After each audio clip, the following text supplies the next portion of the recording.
Saludo con gran cariño al auditorio de Telefórmula, que en un momento se enlaza con los sábados de esta emisión. Por supuesto, agradezco que nos sigan a través de la radio y nuestras plataformas de internet. Si usted nos sigue a través de la radio, bueno, pues ya tendrá una idea muy precisa de lo que ha sido esta jornada marcada por la política. Hace un momento platicamos con Gerardo Fernández Noroña. Él me decía que ayer en la sesión del Consejo les habían prometido hablar y finalmente no los dejaron hablar. También platicamos con Manuel Velasco. Él me dijo que el Verde todavía tiene que ratificar candidato, a pesar del acto que hizo Arturo Escobar proclamando a Claudia Sheinbaum. El Verde todavía tiene efectivamente que hacerlo. Platicamos también con Ricardo Monreal y hablamos del calendario, la situación que hay en materia de debates, toda la cuestión programática, y platicamos también con la secretaria general del partido.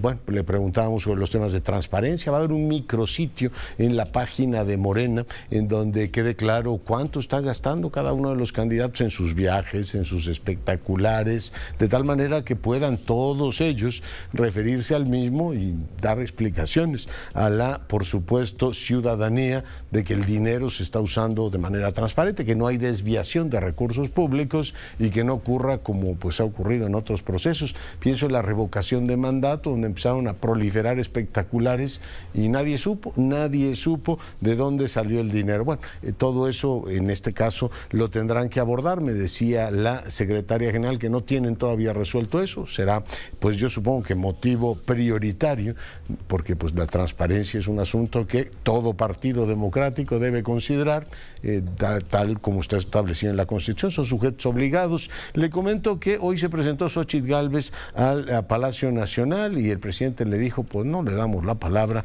Ella lamentó que el jefe del Estado le negara el derecho de réplica. El presidente López Obrador también el día de hoy dijo que hablará con su gabinete a ver quiénes tienen aspiraciones. Supongo que varios de ellos querrán ser o legisladores o próximos gobernadores o jefes de gobierno, de tal manera que, bueno, pues se espera una reestructura del gabinete, puesto que hoy renunció Marcelo Ebrard. Tendrá que nombrar un secretario o secretaria de Relaciones Exteriores, Gobernación y, pues, por supuesto, los relevos que se den en las cámaras de diputados. Iberdrola concretó la venta de una parte importante de su negocio en México.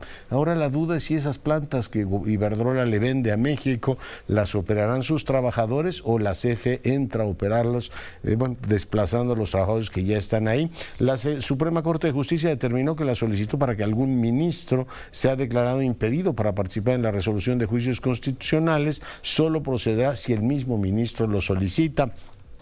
El INAI volvió a sesionar con 4 integrantes porque, como usted sabe, el Senado todavía no ha cumplido. El gobernador Samuel García, el diputado Jorge Álvarez Maínez presentaron una demanda de juicio político contra el encargado del despacho de la Fiscalía en Nuevo León, Juan Pedro Aset. Lo acusan de usurpación de funciones. Murió a los 86 años el ex primer ministro de Italia, el padre del neopopulismo contemporáneo, este populismo de derecha que ha avanzado tanto. Se le debe en gran medida a este hombre que juntó poder mediático, poder económico y poder político en un mensaje hipersimplificador que lo llevó varias veces a gobernar a Italia. Platicaremos, por supuesto, de todos estos temas después de la pausa.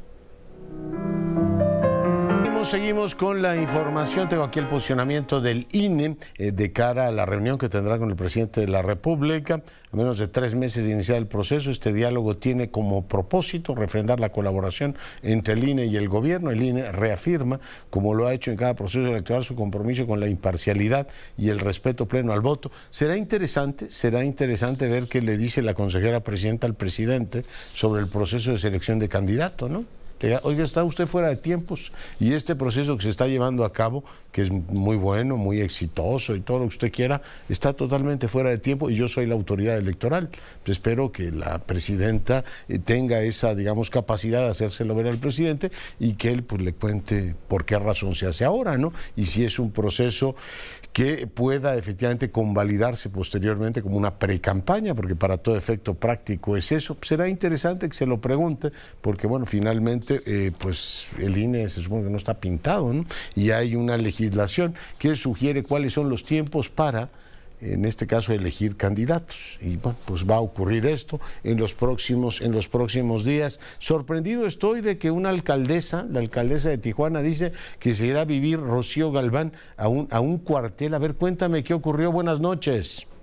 ¿Qué tal, Leonardo? Te saludo con mucho gusto. Pues sí, fíjate que la alcaldesa de la ciudad de Montserrat, Caballero Ramírez, dijo que se va a ir a vivir desde la próxima semana al 28 Batallón de Infantería. Dijo que fue una sugerencia por parte de la Guardia Nacional con el fin de cuidar su seguridad. Espero que sea temporal, indicó la edil, y sin embargo me adapto, no será en Cuartel Morelos donde están los jefes, es donde está la tropa, que me agrada porque podemos aventarnos más, comentó, ¿verdad? Y justificó su mudanza por los resultados en seguridad que ha logrado su administración, como la detención de presuntos homicidas, así como el decomiso de armas. Dice que es a consecuencia de eso que ha recibido amenazas. Y bueno, pues horas antes de que la alcaldesa diera a conocer esta decisión, fue localizada una camioneta con 7 cuerpos, 7 masculinos. Esto fue después de una persecución de la policía municipal. Leonardo, fue a las 4:40 de la mañana. Después los individuos que llevaban este cargamento trataron de huir, pero fueron detenidos. Y en el interior de esta pick-up color blanco con placas de California fueron localizados 7 cuerpos. También fueron localizados llantas, pedazos de madera y un galón de gasolina, por lo que se presume que los detenidos iban a quemar estos 7 cuerpos. Hasta el momento la Fiscalía no ha dado más detalles y no tenemos la identidad ni de los detenidos ni de las personas que fueron encontradas muertas. Oye, ¿le van a habilitar una litera a la alcaldesa o qué van a hacer? Pues fíjate que no nos dio tantos detalles. Dijo que se va a quedar donde está la tropa, no donde están los jefes, ¿verdad? Pero no dijo si y pues ella tiene un hijo, un niño, entonces dijo que pues por la seguridad de su hijo y de ella, mejor se va al cuartel de militar de Morelos. Rocío, como siempre, un gran gusto saludarte. Igualmente, Leonardo, hasta luego. Dios, y saludo ahora, como todos los lunes, al presidente nacional de Coparmex, José Medina Mora. Señor presidente, buenas noches. Muy buenas noches, Leonardo, qué gusto saludarte.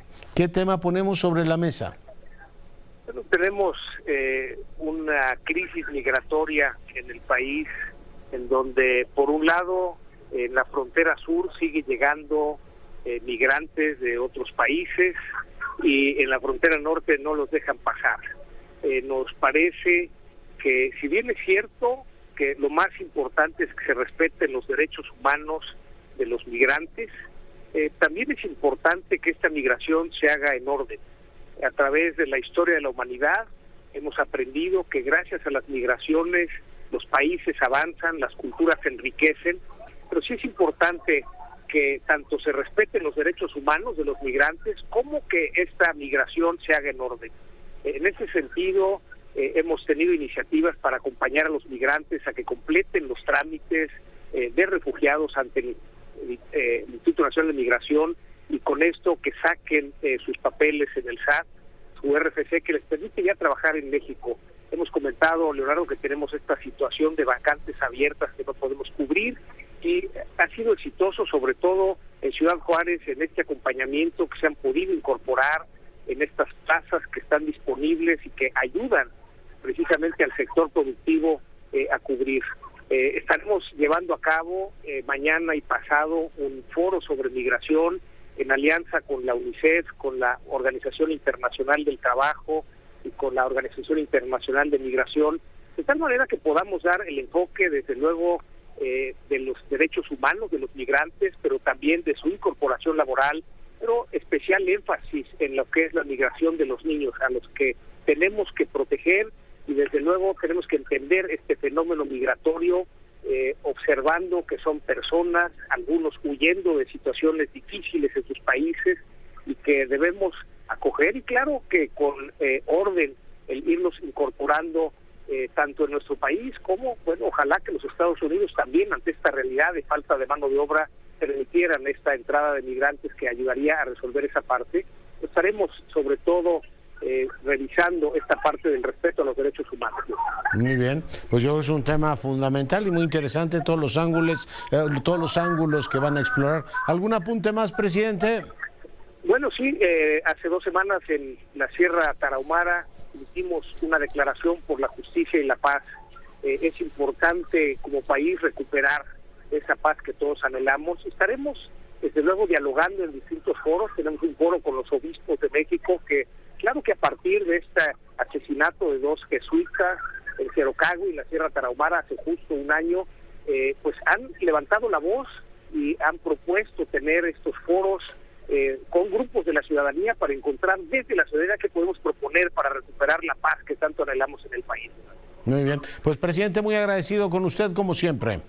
Igualmente, muy buenas noches. El presidente de Coparmex, Medina Mora, hoy para fortuna nuestra conversando con usted. Y vamos ahora con la infatigable Celia Mendoza. Está pendiente ahora de la situación de Trump, que iba a declarar Celia esta tarde. ¿En qué van las cosas? Cuéntanos, buenas noches. Muy buenas noches, Leonardo. Así es, pendientes de lo que va a suceder con Donald Trump. De hecho, llegó esta tarde aquí a la Florida, se encuentra en residencia localizada en la zona del Doral, que está muy cerca a la Corte Federal del Distrito Sur aquí en Miami. Estará a las 3 de la tarde este martes.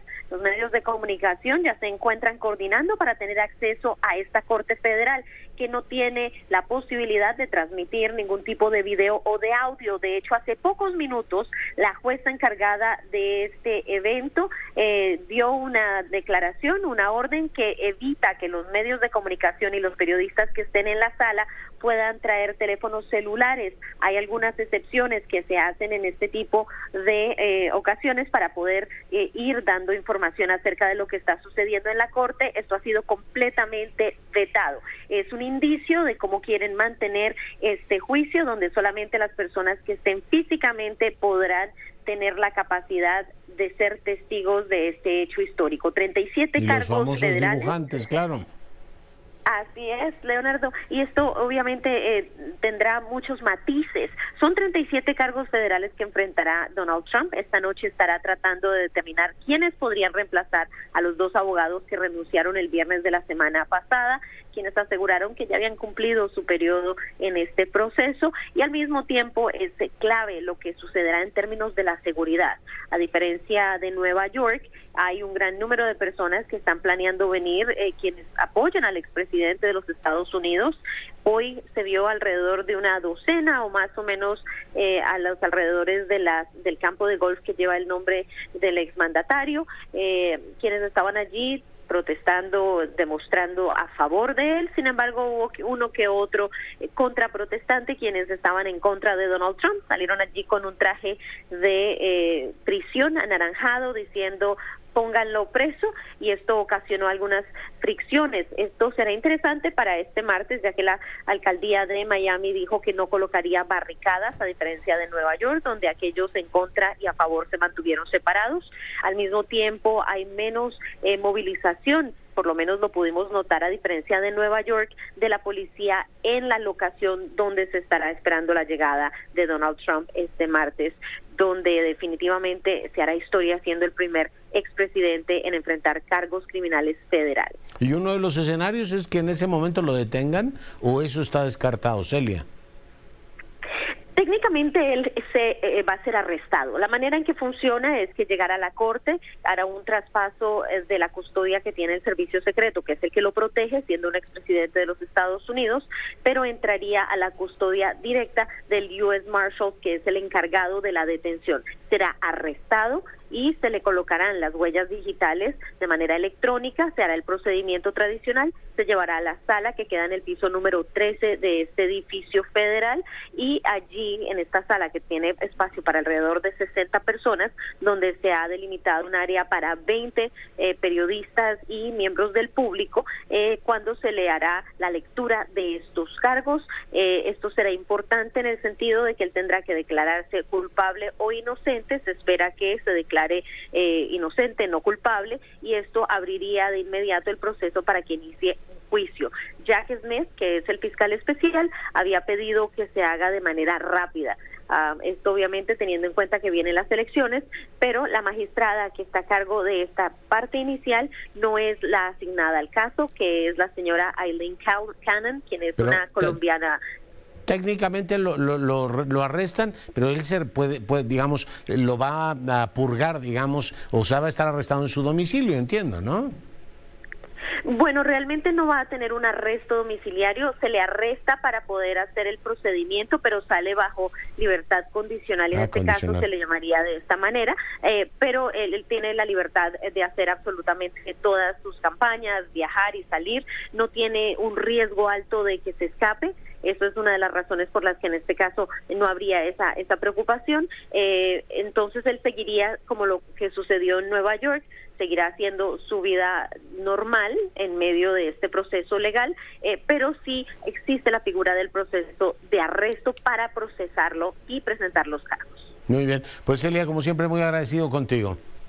Gracias, Leonardo. Tío Celia Mendoza informándonos desde Florida. Y bueno, pues le comentaba en titulares que ha muerto Silvio Berlusconi, el hombre que, bueno, pues a partir de Mediaset y todo el poder televisivo llegó a acumular una enorme fortuna, una fortuna que algunos estiman en torno a los 7.000 millones de dólares, un hombre que además del poder económico y mediático tuvo mucho poder político, fue varias veces presidente del Consejo de Ministros de Italia, ha fallecido, un personaje polémico. Yo le decía que es como el padre del neopopulismo de derecha. En los 90, pues él abre, digamos, la creación de un partido, Forza Italia, partido casi personal, obedecía en este caso, el mando, la voz de mando de Silvio Berlusconi. Y le agradezco mucho a Simone Lucatello, que es profesor investigador del Instituto Mora, que nos ayude el día de hoy a hacer un balance de lo que ha sido este personaje, en este caso Silvio Berlusconi. Simone, bienvenido.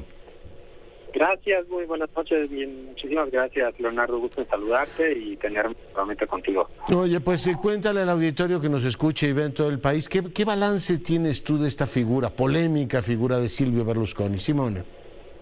Mira, sí, seguramente es una herencia controversial la que nos deja Berlusconi, un personaje, como tú decías, que se inventa a mitad de los años 90 un partido político, entra y ahora sí desbaraja completamente las cartas de un sistema político, ¿no?, que venía de la Segunda Guerra Mundial, donde había ciertos partidos que ya estaban anquilosados, entonces aprovecha de un vacío, entra con su visión, como tú decías, ¿no?, de un populismo completamente hecho así en casa, ¿no?, basado no solo en su experiencia de empresario en la ciudad cerca de Milán.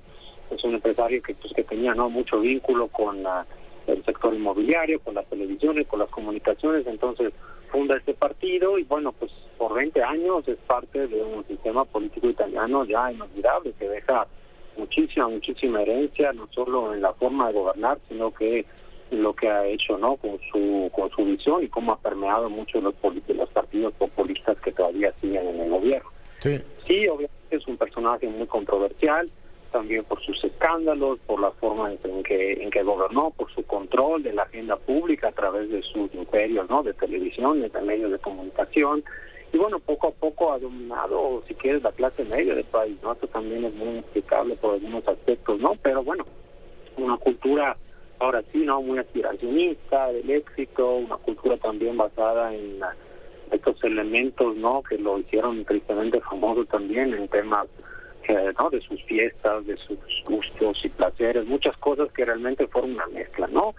Y entonces, bueno, pues es evidentemente muy controversial, pero sí, definitivamente con muchos rasgos parecidos a este populismo de derecha que hemos visto recientemente en muchas naciones, ¿no? Ya. Oye, el tema del partido personal, o sea, él crea el partido que obedece a su liderazgo. ¿Es heredable? O sea, ¿puede en este caso sobrevivir el berlusconismo o cualquier cosa que signifique la fuerza política que él creó, Simone? Mira, yo creo que en este momento habrá que ver qué pasa, porque realmente algunos se inspiran, digamos, entre comillas, a su legado, pero hay otros que quieren tomar distancia. La misma Meloni tuvo que el año pasado, ¿no?, con este nuevo gobierno que hay allá de derecha, tuvo que lidiar igual con la figura de Berlusconi, a pesar de que ya no estaba tan activo en la política, obviamente deja ahí, ¿no?, con su sombra y sigue moviendo los hilos. Entonces sí dejó algunos personajes importantes en el actual gobierno, por ejemplo, ¿no?, el secretario de Relaciones Exteriores, Tajani, que fue Tajani, sí. Europeo. Sí, exacto. Entonces toda gente de él que sigue llevando esa idea de muy neoliberal, pero con esas visiones que sí que dejó Berlusconi muchos años. Entonces creo que va a ser difícil, pero por un lado, pues sí, también muchos, ¿no?, que están ahora así que tienen ahí un momento de respiro, digamos, ¿no? Porque la presión que tenía él era muy fuerte. Oye, dos temas que vistos a la distancia eran difíciles de entender, que un país tan sofisticado políticamente como Italia tuviera un personaje que cuando uno lo veía a la distancia parecía pues personaje de una película de Adriano Celentano, más que el presidente, mi querido Simone, de una república como Italia, y la otra era su vínculo ruso.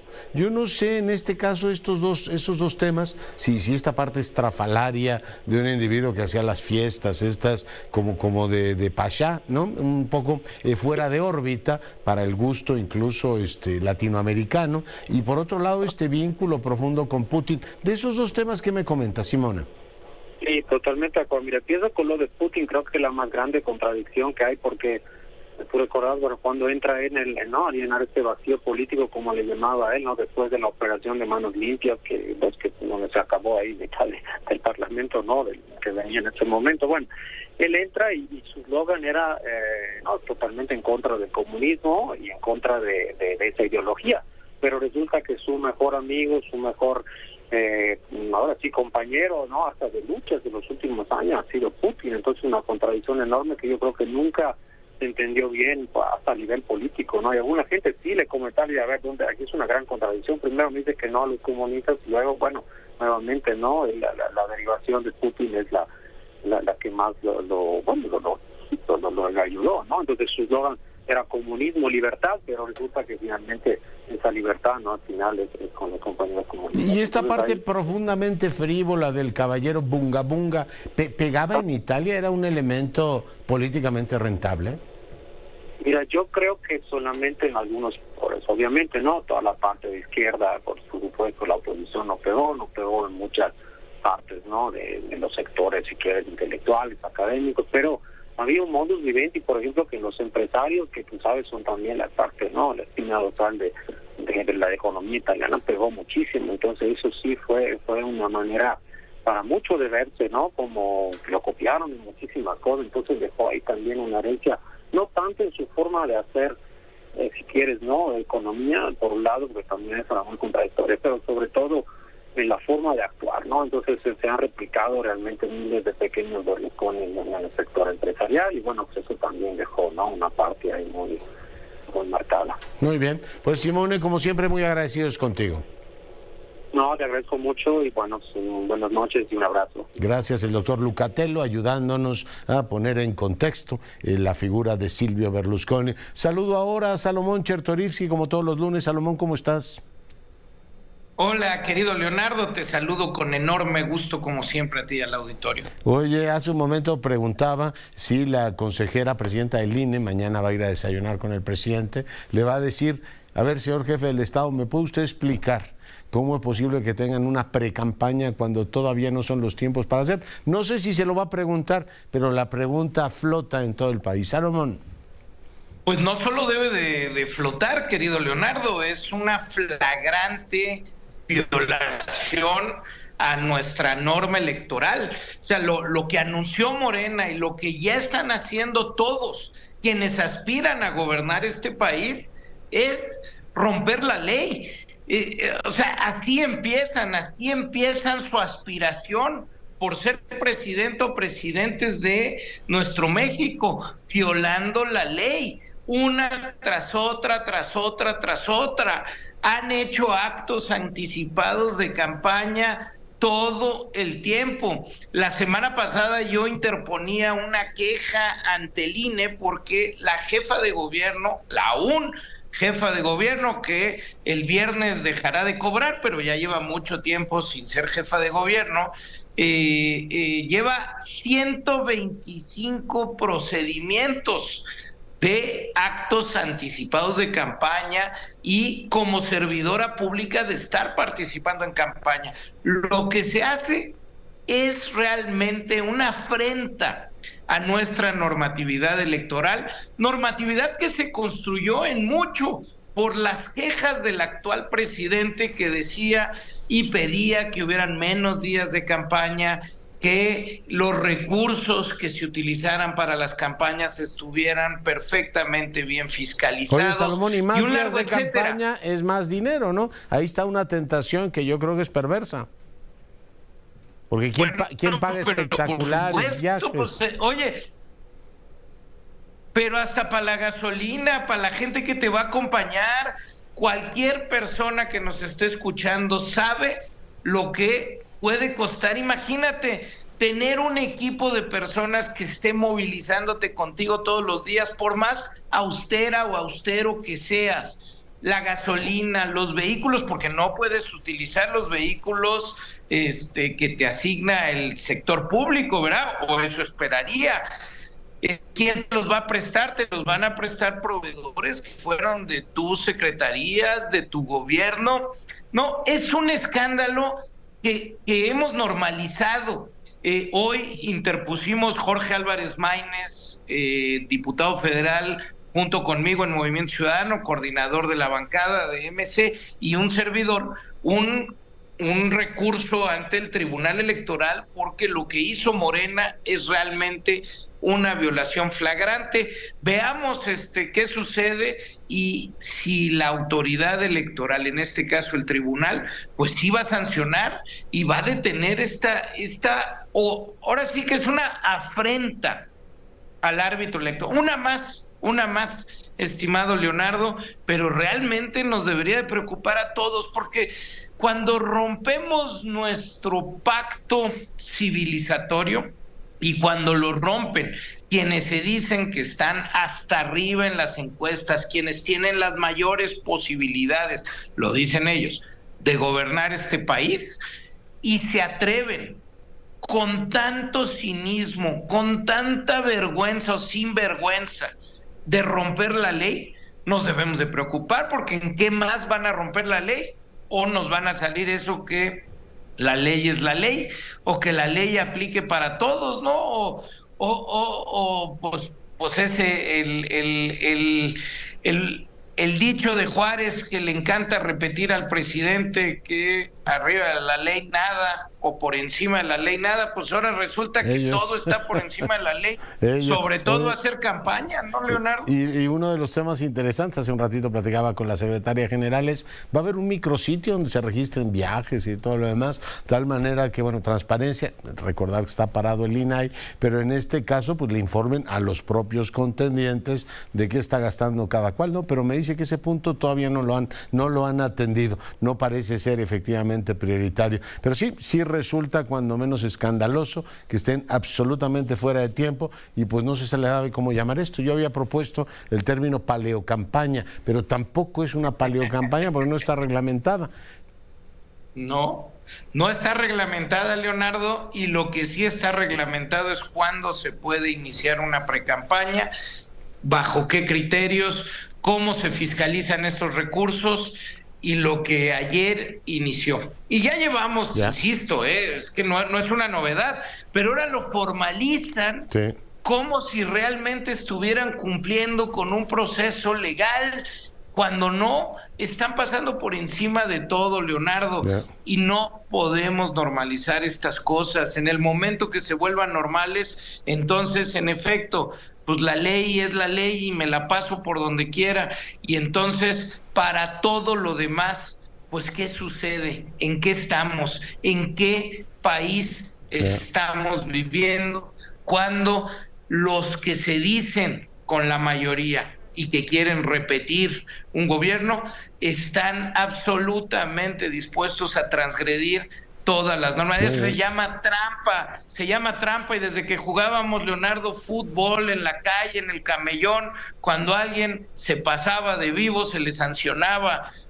Tenemos realmente que recuperar un poco el pudor en este sentido, porque nos hace mucho daño aceptar como normal lo que no está correcto, lo que no está bien, Leonardo. Muy bien, pues Salomón, te agradezco mucho tu comentario.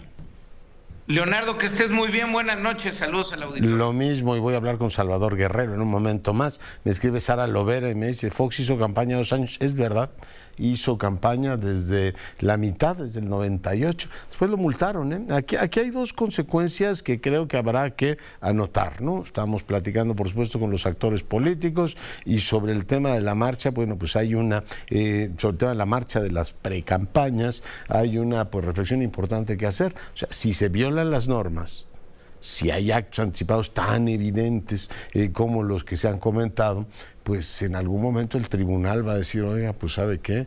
Voy a tener que tomar medidas. O como le ocurrió a Fox, después le cayó una multa. ¿Se acuerdan de los amigos de Fox? A ver si me revisan de cuánto fue. Una multa, se pusieron furiosos de cómo se atreven estos señores del INE.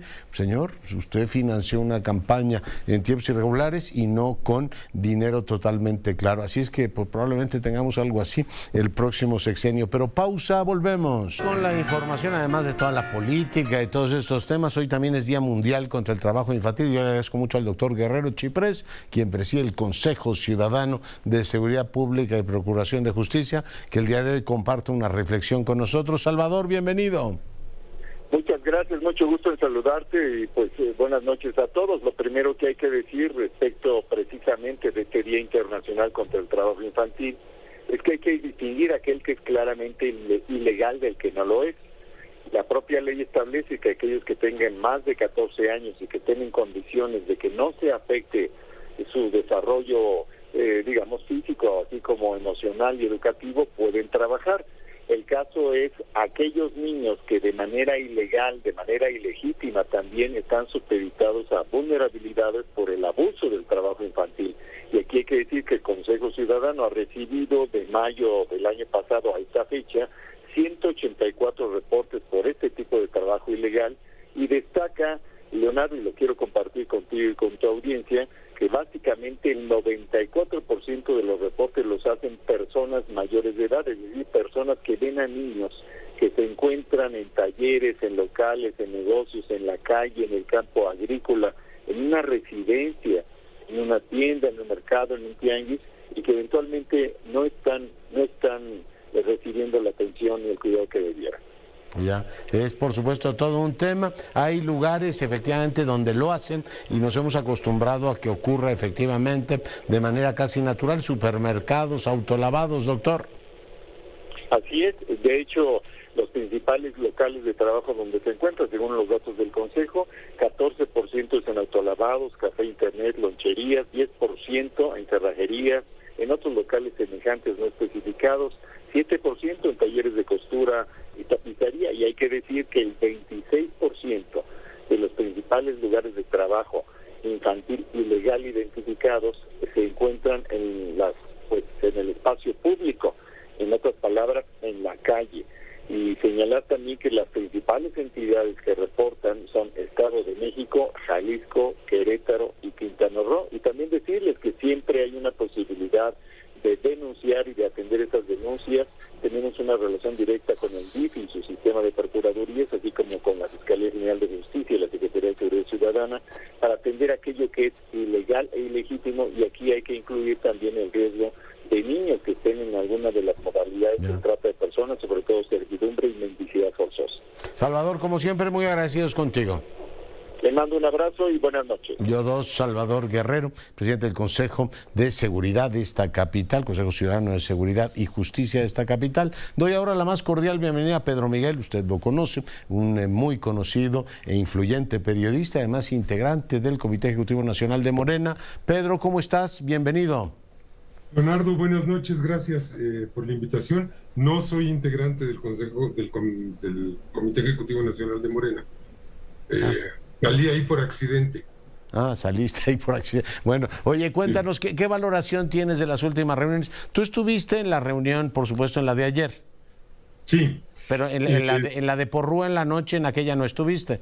No, estuve en la de ayer en el encuentro del Consejo Nacional de Morena como invitado especial. Tampoco soy consejero, ya ves que a mí me gusta estar más bien abajo. Bueno, Leonardo, pues ahora ¿Tu valoración? ¿Perdón? ¿Tu valoración? ¿Cómo lo viste? Bueno, pues ya somos Venezuela, ¿no?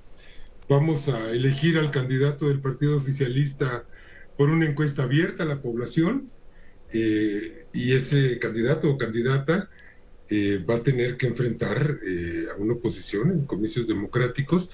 Creo que es un cambio histórico. Es un cambio histórico porque se acaban las componendas, se acaban las negociaciones de trastienda, se acaba, desde luego, cosas como el dedazo, esto ya se murió, ¿no? Vamos a un ejercicio que le apuesta a recabar la voluntad de la sociedad sobre la persona que debe estar al frente, Ya. la persona que debe coordinar el programa. Oye, ¿cómo he platicado con algunos de los aspirantes? ¿Cómo te imaginas los próximos 2 meses cuando ha habido un acuerdo para que no haya debates y no se busquen confrontaciones ni elementos que generen fricción? Mira, yo creo que un propósito muy claro del partido en esta circunstancia es evitar la división, evitar la fragmentación, la decisión, pero también evitar una polarización que deje resentimientos, rencores, que después haya que cicatrizar cosas. Bueno, esto se logra, Leonardo, quitándole peso a la persona y dándoselo al programa, a las propuestas, a las ideas, a la plataforma. Mientras más personal sea la confrontación, más intensa va a ser y más enconada va a ser y más difícil va a ser después reensamblar las piezas. Si se privilegian las ideas permiten generar consensos.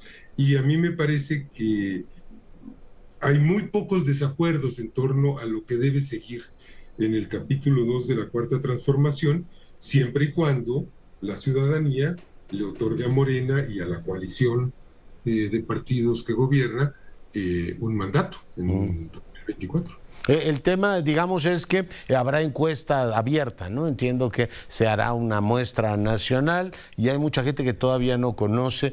Para sorpresa mía, por ejemplo, hay como un 70% que no sabe quién es Adán Augusto López. Yo me pregunto en qué país viven, pero vamos, son muy conocidos Claudia Sheinbaum y también lo es Marcelo Ebrard. Pero los otros, digamos, para posicionarse y que el ejercicio de la encuesta les permita entrar eventualmente en zona de competencia, ¿cómo te lo imaginas, Pedro? Pues me imagino un periodo muy intenso, porque además va muy compacto, Leonardo, es decir, va a ser de junio a agosto. 2 meses. 10 días de junio, todo julio y todo agosto, un poquito más de 2 meses. Yo creo que esto no va a incidir demasiado en los resultados de la encuesta, y lo creo porque no es una elección, no es una campaña propiamente dicha. Es simplemente dar a conocer a la mayor cantidad posible de gente posicionamientos. Pero una encuesta lo que hace es hacer una muestra demográfica, demoscópica, y sobre esa muestra trabaja. Entonces, creo que hay poco espacio para alterar de manera significativa o para que esto genere cambios muy importantes en la percepción de la gente. Va a ser muy intenso, van a tener que chambear mucho los aspirantes a la coordinación de los comités de defensa de la transformación y pues yo espero que saquen lo mejor de sí mismos y no lo peor, y eso pues lo va a juzgar la sociedad, ¿no? La idea central aquí es que pues mira, que cada quien opere y actúe como le parezca mejor, pero quien va a recabarse y hacerse una idea del desempeño de cada persona, pues va a ser la sociedad, ¿no? Y se espera que haya, digamos, autocontrol de cara, por supuesto, a que finalmente han logrado un acuerdo, ahí está firmado por todos, que sea aceptable el resultado para todos, que al final digan, bueno, está bien, firmamos el acuerdo, hicieron las encuestas y todos coincidimos, es perfectamente público y transparente, que quien ganó, ganó, Pedro, y quien perdió, reconocerá el resultado. ¿Cómo garantizar esto? Y bueno, pues ahí está el papel de las encuestadoras, que creo que es central, ¿no? Sí, pero las encuestadoras van a tener un papel de ejecución de la encuesta, pero el cuestionario lo va a definir Morena y la encuesta central la va a aplicar Morena. Estas son validaciones. Pero a ver, mira, cada encuestador va a ir acompañado de un representante de cada aspirante. Si el aspirante quiere mandar a sus representantes, va a ir acompañado, es decir, va a ser un equipo, se van a formar equipos de encuesta en la que el que levanta la encuesta o la persona que levanta la encuesta va a tener a un representante del partido y a un representante de cada uno de los aspirantes, de modo que esto va a ser inapelable, es decir, no va a haber forma ni de hacer trampa, ni de alterar cosas, ni de alegar en consecuencia que hubo adulteración, que hubo trampa, etc. Hay una vieja historia, Leonardo, en esto de las encuestas, y es que, mira, muchas de las personas que no son favorecidas en la encuesta se inconforman con la encuesta y la impugnan. Uh-huh. Pues porque a nadie le gusta que la sociedad no te considere la persona idónea. Es casi tan fuerte como que te enteres de que tu mamá no te quiere. O que te dice la mujer de tus sueños que no. Bueno, pues sí, es duro aceptarlo, pero bueno, finalmente tiene que haber una aceptabilidad en este caso, ¿no? ¿Ese tema está blindado, entiendo?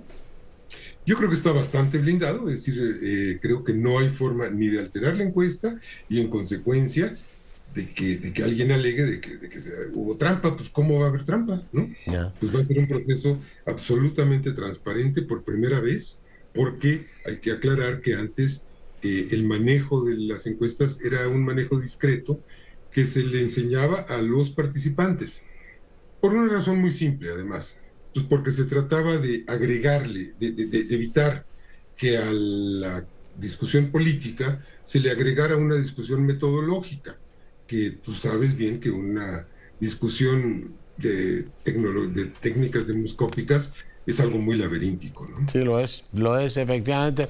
Pues Pedro, como siempre, muy agradecido contigo. Leonardo, te agradezco mucho yo a ti. Un abrazo para ti y para quien esté viendo. Gracias, Pedro Miguel, escritor y periodista, hoy comentando efectivamente esta decisión el día de ayer, acordada el día de ayer. Y bueno, pues la atención también está en Chiapas, donde el diputado Melgar este fin de semana presentó su informe de labores. Luis Armando, bienvenido. Leonardo, qué gusto escucharte, como siempre. Muy buenas noches a ti y a tu auditorio. El gusto es todo nuestro. Cuéntanos cómo están las cosas en Chiapas. Has hecho un balance de tu labor legislativa. A ti te toca una de las comisiones más delicadas de la Cámara de Diputados. Así es, la Comisión de Hacienda, pero bien, ya son 2 años aprobando paquetes económicos y nos queda ahorita la recta final. Pero ahorita que comentaba Chiapas, Leonardo, pues lo relevante es lo importante cómo lo que se definió este fin de semana, particularmente el marca la pauta para lo que vienen las 9 siguientes gobernaturas. Por un lado, tú tienes pues, el tema de que ya establecieron tiempos, establecieron reglas muy claras para Morena. Y yo creo que así de esta forma ya pusieron un plazo, dijeron más tardar el presidente el 6 de septiembre va a dar a conocer quién es la ganadora o el ganador de las encuestas, en este caso. Entonces, pues bueno, siguiendo eso, vendrán las gobernaturas, de lo que tú me estabas comentando ahorita. Y Chiapas en particular, pues es una gobernatura en donde Morena y el Verde son siendo 2 partidos aliados, 2 partidos que hemos, desde el día 1 del presidente Andrés Manuel López Obrador, hemos trabajado por construir ahí lo que a él le ha tocado como paquete legislativo. Pues hoy en día nos tenemos ahora sí que el reto de ver cómo nos vamos a acomodar de cara al 2024 en una sana competencia. ¿Ves también realizando encuestas en Chiapas? ¿La solución? En Chiapas, Morena va a hacer lo mismo para la gobernatura, para los que participan dentro de Morena, y habrán de participar y ver cómo les va, y que salga ganador, pues esa será la definición de Morena. En el caso particular del Verde, pues lo que hará es simplemente construir una plataforma de cara a una alianza que sí va a existir a nivel nacional, pero en donde, en el caso particular de Chiapas, yo te diría que el Verde tiene todo para irse separado. Que ya ha tenido el gobierno de esa entidad, ¿no? Así es, el Verde gobernó del 2012 al 2018 y el Morena ha gobernado muy bien del 18 al 2024. Ahora, yo creo que es justo y sano, bueno, estamos en nuestro legítimo derecho, tenemos el músculo, somos partidos aliados, no le restamos votos a la elección nacional, al contrario, creo que generamos más votos para una elección nacional, y yo creo que esa es la parte que habrá que ir evaluando en el contexto de cómo nos vamos a aliar y qué es lo que el Verde va a buscar tener particularmente en Chiapas. ¿En qué momento crees tú que sea lo oportuno? ¿Una vez que pase el tema de la presidencial o al mismo tiempo que ocurre la presidencial hay que discutir Chiapas? Hace un momento platicaba con Monreal el tema de la capital también. Luis Armando. No, mira, yo creo que los tiempos marcan y aquí ahora sí que el punto de partida va a ser el 6 de septiembre. Y Yo te diría que una vez que haya candidata o candidato a la presidencia de la República por parte de Morena, ya vendrán, ahora sí que las definiciones que Morena tome en las candidaturas de sus 9 gobernaturas, ya iremos viendo cómo nos vamos ahora sí que a poner de acuerdo en cada una de ellas. Particularmente en Chiapas, donde sí hay músculo y donde sí hay capacidades de competir con el Partido Verde, y que además tenemos una gran plataforma, como lo hemos demostrado. Muy bien, pues diputado Melgar, muy agradecido contigo como siempre. Al contrario, Leonardo, gracias a ti y gracias a tu auditorio. Muy buenas noches. Saludos, y doy ahora la más cordial bienvenida a Eduardo Borges, director de Transparencia Mexicana, como todos los lunes. Eduardo, ¿cómo estás?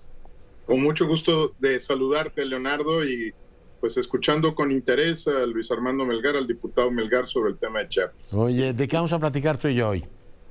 Fíjate que hace 2 semanas platicamos muy brevemente sobre la necesidad de los controles democráticos para el ejército, para las Fuerzas Armadas en México, ante la acumulación de poder, ante la acumulación de capacidad operativa y económica incluso. Hablamos de la importancia de ir hablando y cada vez más de estos controles democráticos. Vino la sesión de la Comisión Bicameral de Seguridad, se reúne el Senado con el Gabinete de Seguridad, y la verdad es que conocimos muy poco, salvo algunos tweets y algunas entrevistas que dio alguno de los senadores del grupo de independiente, por ejemplo el senador Álvarez de Icaza. Salvo esto, digamos, se conoció muy poco del contenido de la reunión. Se habla de que hay algunos indicadores que se tienen que construir para medir el desempeño de las Fuerzas Armadas, y estábamos apenas digiriendo lo de la Comisión Bicameral cuando viene lo que el propio presidente López Obrador ya ha reconocido como una posible ejecución extrajudicial por parte de integrantes de las Fuerzas Armadas. Leonardo, lo que creo es que no hay que dejar pues de seguir insistiendo en que ante la acumulación de poder, ante la influencia que ahora tienen las Fuerzas Armadas en la vida pública del país, y que parece que no va a decrecer en el corto plazo, es necesario repensar, rediseñar y activar nuevos controles democráticos, los que tenemos en nuestra Constitución e incluso en la operación del Congreso. Me parece se están quedando cortos ante el tamaño, pues la envergadura, la fuerza que tienen ahora las Fuerzas Armadas en México.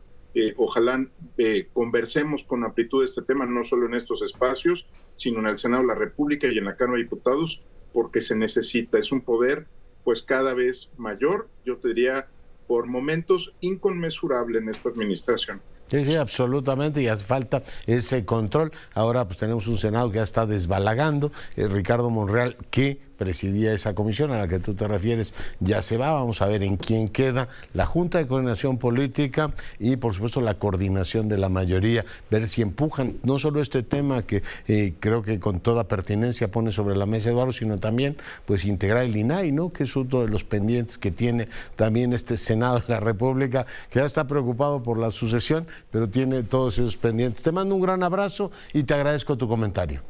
Al contrario, un abrazo de vuelta y gracias a ti. Nos vemos aquí próximamente. Y con esto nos vamos. Yo soy Leonardo Curcio. Cuídese y sea rabillosamente feliz. Se lo merece.